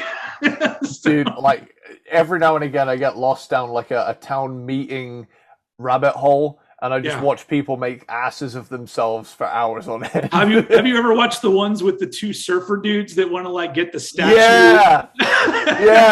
And the one at the end where it's like, yeah, we'll be sure to pass the law of Bill and Ted's Excellent Adventure or something at the end of it, you know? Those are great. But yeah, there's a lot of cool ones. A lot of them happen like even locally. Like if you dig a little bit, you will find some crazy fucking people that just go to your city council or whatever and just they're insane people. I mean, everyone's allowed to speak, I guess, you know, it's one of those things, but some of it is pure entertainment. Anyway, I'm sorry, go ahead, let's get on with this album. Where was I? Dope Man remix. Great song. Some of these were on the N.W.A. and the Posse album, a few of them, which is why they're remixes. So Quiet on the Set, more gangster rap goodness. I had to do a full track by track for this one because it's. I'm not hating this at all. Oh yeah, and finally you get something to dance to. You know, fun late. Finally, 80s. It's all like been so serious. So we just came here to dance. All right, fine. There's something to dance to. Yeah, it's kind of like a little DJ scratch track dance kind of thing. Yeah, good fun. It's a nice wrap up to the album. Yeah, it kind of breaks the tension. So yeah, Straight Outta Compton, it's a classic for a reason. I absolutely agree, and I agree so much so that is not my number two. Apparently, we're going to be doing a little crisscross here. Not wearing I'm actually wearing all of my clothes backwards, but nobody really can tell. Yeah, this is actually the back of my Terminator shirt. The other side has his butt. Wait, his butt would be in the front? It's a confusing T-shirt. It is. I don't know why they designed it that way. But my number two is The Chronic from 1992. In my opinion, I mean, you could probably back this up with some facts too. So N.W.A. Straight Outta Compton kickstarted the trend of gangster rap, but I feel like The Chronic made it a household term. Like even suburban white ladies who are going to PTA meetings, they now knew what gangster rap was and actually had tracks that they liked, because this was a massive album. I almost think that because now if you look worldwide, I believe that hip hop is the biggest style of music in the world. Yeah. And I think it all owes a debt of gratitude to The Chronic. Because I think that this was the first that I remember a hip hop album being fucking massive. Like it was everywhere. And maybe I'm wrong. Maybe there was one prior to this. I know that Run DMC was big and there were other artists doing popular things, but I feel like The Chronic made a really big crossover Yeah. and then and brought a whole lot of other hip hop with it. And so it's a good thing at the end of the day. And it's the introduction of Snoop Doggy Dogg, as he was known at that point. But all of a sudden, we also get Snoop Dogg. So here's the first time of Dre saying, I'm coming with this solo album, but listen to this dude.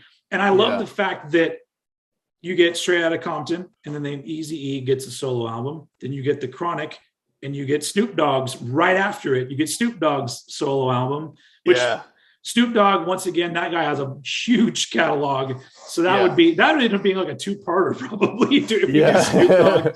But some would say this one's probably going on too long anyway. But yeah, I really do think there's so many important things here in this album. Classic songs, the production is amazing. It's kind of like the Nirvana Nevermind of hip hop. Like I think the popular hip hop world was completely changed after The Chronic came out. And on top of that, this is the first time ever I heard a D's Nuts joke was on The Chronic. And it's not a very good one. It's real. Nuts. It's just like, did what's her name hit you up yesterday? Who? D's Nuts. I'm like, that doesn't even fucking work. The one that I did earlier, that's a real fucking D's Nuts. This is, come on. Anyway, it's first album on Death Row Records, which, Dr. Dre started with Suge Knight and Jimmy Iovine. I think Jimmy Iovine was on board in the beginning, and then they broke out and did Aftermath and so on. Is Dr. Dre still Aftermath? Is that what he still does stuff under? I think it is. I think so. Yeah. Yeah. So I really don't. You're going to go into more of tracks, and so I'm just going to throw it off to you. But the one thing I do want to say about this album is that, so first of all, there's no bad songs on here. They're not all great, but I would say none of them are bad. But here's the thing: The Chronic is in the Library of Congress along with Master of Puppets and several other. I mean, that's the importance of this fucking album. Like our government decided that it was so important that it needed to be included in the Library of Congress. And that's fucking massive. Out of all the accolades that Dr. Dre has received, that's got to be one of those where you go, I fucking made it, man. Even the fucking government is behind this shit. Anyway, I know that clearly this is your number one, so I'm going to segue over into the Eddie Sparxx track breakdown for The Chronic. Cool. So with this one, I did kind of I picked my favorites, but goddamn, like he has a lot of favorites. Yeah. So here's one of these albums that has not one but two San Andreas tracks. Sweet. Let me guess. Let me guess. Dre Day and Nothing But a G Thing. Nailed it. You've been listening to that radio station, I said. I just know they're also the two biggest tracks from this album, so I guess that, that's a thing. True. Like the Chronic intro, Snoop hypes us up and immediately comes in with Fuck with Dre Day and everybody's celebrating. GTA, which is where they talk a lot of shit about Eazy-E in that song. Yeah, like when I first heard this, I was like, oh my God, I love this genre of music so much, because there was a real consistency with like groovy kind of beats and then a really high-pitched synthesizer over the top, which was like almost always present in a lot of these songs. So I was like, yeah. I like what that does, I don't know what that synthesizer is called, but I love the way that it sounds. Don't you have one? It's a little MIDI keyboard. I can put a bunch of settings on it with Logic and stuff like that. But if anybody knows the name of that particular sound, I think it's called a whistle synth. Whistle synth. Okay. Yeah. I love that. I want to like incorporate that into some of my music. Just throw it in there. I know it'll stick out like a sore thumb, but be a nice little nod to this shit that I love.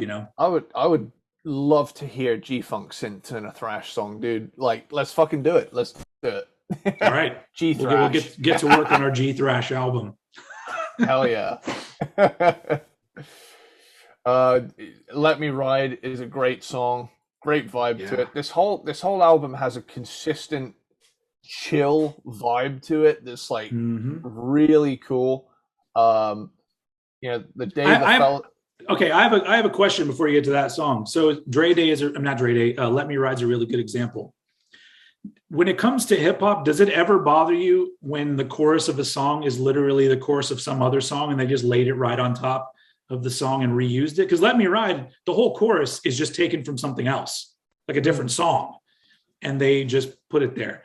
Because I have a mixed reception with, because songs like this, like Let Me Ride, do it well enough where I don't really care. Yeah, But then there are songs like, there's a song that Eminem did where the chorus of the song is just the chorus to Dream On by Aerosmith. And I'm yeah, like, that's fucking lazy. Because like, yeah, because at least with Let Me Ride, it's a lesser known track that a lot of us white dudes didn't even fucking know existed. But yeah. it's fucking Aerosmith Dream On. Like I think everybody knows the song, and you're like, I really like this track. I'm just going to use the whole chorus for my for the chorus of my song. So how do you feel about that kind of shit? I would have to agree with you. It depends on the context, really. Yeah, If it's like a massive 70s power ballad that everyone knows, then yeah, it is kind of like you just kind of co-opt the chorus of an Aerosmith song and just yelled "sing" in a part of yeah, it. So yeah. yeah. I mean, But Eminem is he's one of the greatest. I'll agree. He's up there with the greatest of all times. But he does have some points in his discography where I go, come on, dude. but yeah, like I would be inclined to agree with you. I think it depends on how it's done and the Yeah. context of it, really. Okay. Um, you got The Day the Fellas Took Over. That's a great song. It's another banger, dude. I got And my finger then on the trigger, so fellas wonder why. right. You see, you like how That I threw in fellas yeah, there? yeah. That was a close one too, because I was gonna chime in. Yeah. You're like, do I have to have my finger on the dump button? Am I gonna have to dump Steven? Yeah. And then we get to my favorite song in this entire discography. Nothing But a G Thing it's in San Andreas. It's my favorite hip hop song in San Andreas, and It's amazing. it It's a great it song. I gotta be perfectly honest, favorite hip hop song of all time. And this was that's it. I mean, I'm with you. It's not my favorite, but it was. I mean, this was my introduction. A lot of people's introduction to this album. I think that was the kickoff single. Was Nothing Yeah, But a G Thing. So not only are you kicking off this Dr. Dre sound, but you're also kicking off Snoop Dogg because he's the first rapper on that song. yeah, And it's like, and yeah, it's one of those songs that has aged so like it yeah, gives me the same vibes now as it did in 92 when it came out. yeah. And so that says a lot about it right there. Do you know the little just as an example of how it stayed, culturally relevant? Do you know those like thug life memes where someone will do something and something really cool completely on accident and then just walk away like, yeah, I totally meant to like kick flip that bottle of milk into the fridge Yeah. and for nothing to go wrong, and then just walks away like it was nothing, and then it'll like pause, go black and white, and like a pair of sunglasses will descend to Nothing Yep. But a G Thing. Like Yeah. people are still using that song as an example of just badass, like Yeah. which you know, It is. It is. yeah, it's it's an amazing song from an amazing album. Yeah. You know, these nuts. The Nate Dogg part of that song is amazing. The you wanna fuck with Dre, you picked the Yeah. wrong motherfucking day. That part. Rest in peace, Nate Dogg. Yeah, yeah. There's a lot of dogs, bro. Yeah, There's only rest one in Nate peace. Dogg. There's only one Nate Dogg. That's true. Uh, Little Ghetto Boy is awesome. A Fella with a Gun is one of my favorites as well. See, that's the thing. This, you know how we mentioned on that on our Poison episode, the Open Up and Say Ah comes off like a greatest hits. Yeah. This album to me comes off like a greatest hits. Yeah, I agree.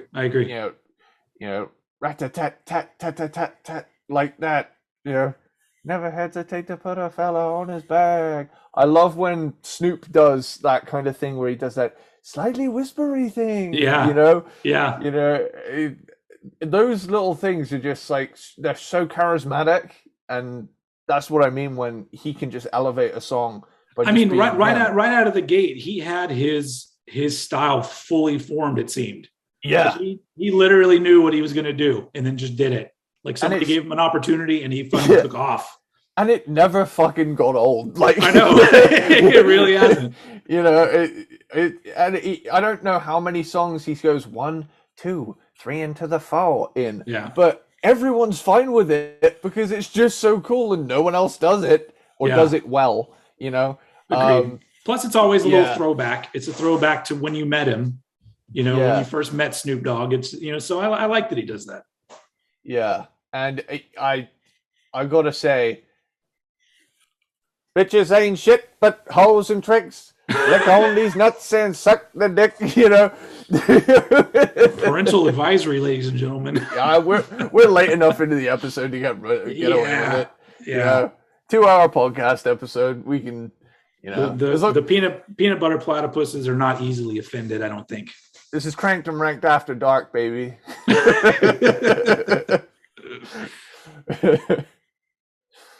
Yeah. So where are we? Are you done? You were still talking.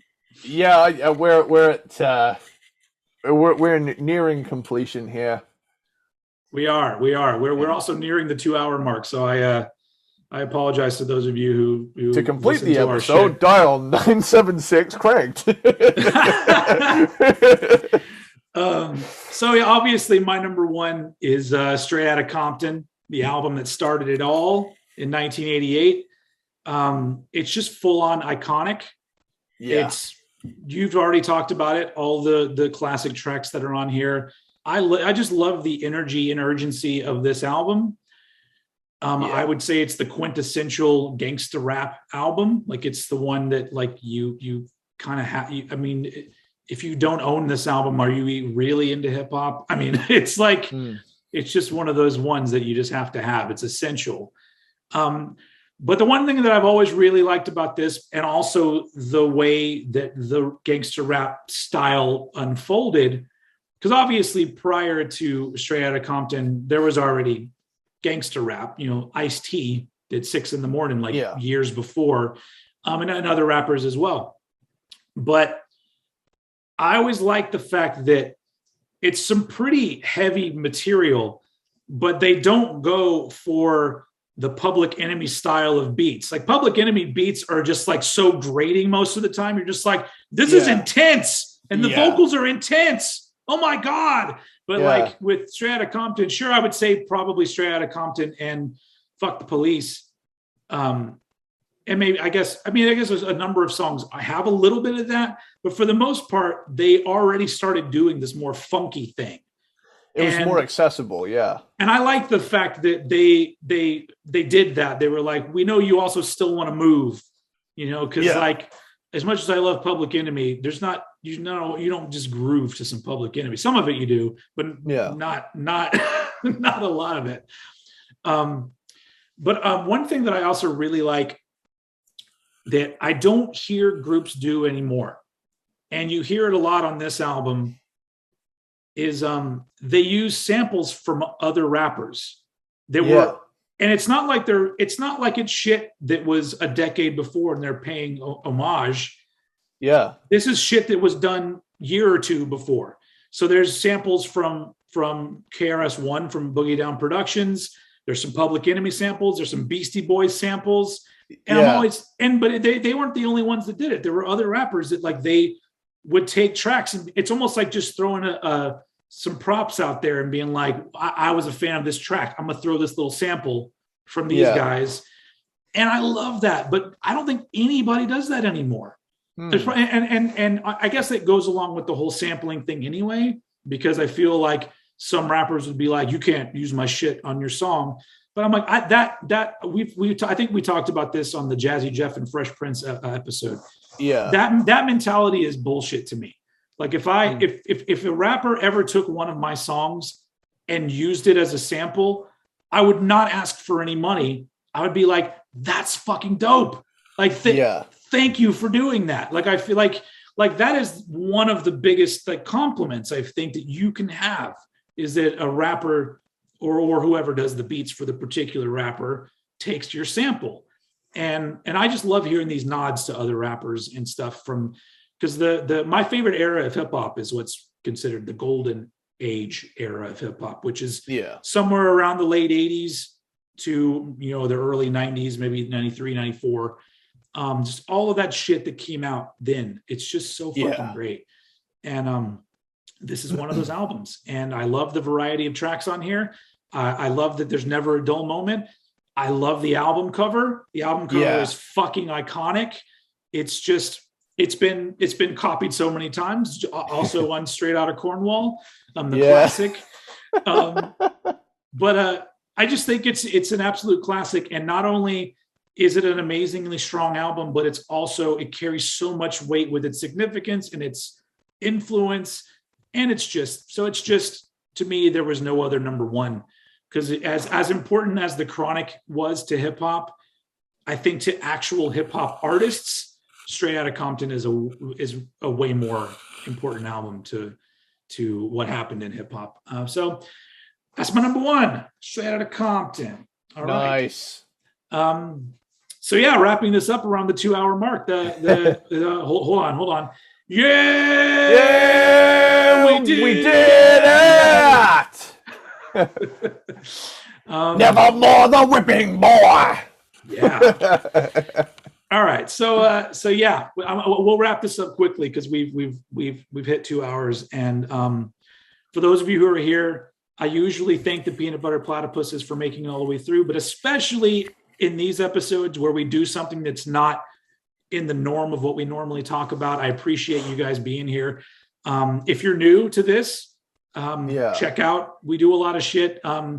Most of the videos on YouTube though are not us. You can't see us talking. It's just podcast episodes with some visuals, some album covers and whatnot. But I have a feeling that from now on, you'll get to see our lovely faces, or ugly faces, depending on your taste, I guess. Here, so you can see us talking. So, do you have any parting words before we get out of here?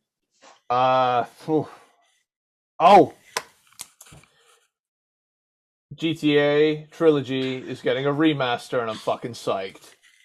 Like all three games? Yeah, the first three major ones, they're getting this they're getting like an overhaul, and they're gonna re-release them with like kind of an updated version of them. I'm still gonna have the original as my favorite, but I just thought seeing as I'd hyped up San Andreas this entire time, I thought I'd mention it because it's only been announced in the last couple days. But it's like what they did with Tony Hawk, right? They just say they revamped Tony Hawk and put it out again. Yeah, I think that's what they're gonna do. They're gonna they said they're gonna keep the look and feel of the originals, but they're gonna up some of the how responsive things are and how realistic playability, I guess they say. Yeah, even though San Andreas of all of them still holds up, but I'd like to see the two come before it get a bit more fleshed out, because I just hope they don't change the soundtracks, because I feel like it's a really obviously a really important part of them, because it's we mention those games every episode, really, I think. Yeah, well, this is the problem with what happened with the first San Andreas remaster. I won't stay on this too long, but they removed some of the soundtrack when they had to update it because they'd run out of licensing for some of the songs. Not all of them, but there was one on there, the Soul Station, like half of that is gone. So hopefully, seeing as they're calling it the GTA Trilogy Definitive Edition, they'll either get those songs back or bring back the originals and add more. So if they do that, I'm like, oh, what That sounds extra awesome. tracks are we gonna get? Yeah. Sweet. So I'm Hopefully, excited. hopefully we gathered some more views if they can sense that we're talking about games in our We put this episodes. in the gaming category. There we go. All right, cool. Well, thanks a lot for joining us for another hip hop episode. Next week we'll be back a little more in our normal our sweet spot, as they say. Yeah. So until then, thank you for watching from me, Mr. Oldhead, and as usual, I'm going to throw it right over to Mr. Edward Sparxx in order to take us out. Later, dude. Short but sweet. I like it.